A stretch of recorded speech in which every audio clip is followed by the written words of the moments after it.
nesse E momento. vem dominando o Fagner, cruzou na área, batida, gol!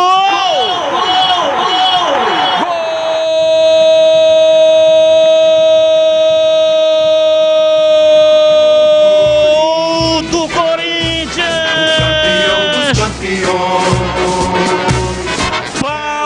Paulinho estufa a rede da Macaca aos 44 minutos passados, primeiro tempo.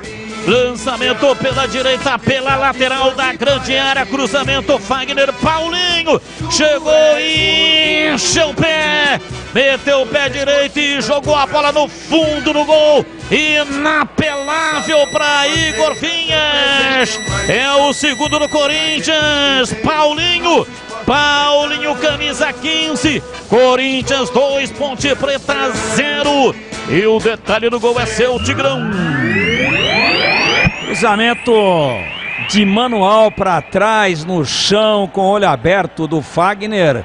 Paulinho vinha de trás como elemento surpresa. Léo Naldi, bom jogador, uma das boas revelações da Ponte, deu mole.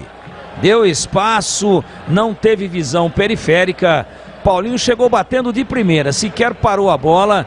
Deu uma chapa no ângulo, nenhuma chance para Igor Vinhas.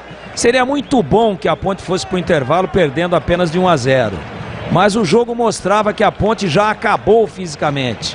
Esse é o grande flagelo do time em 2022. E vai o Corinthians.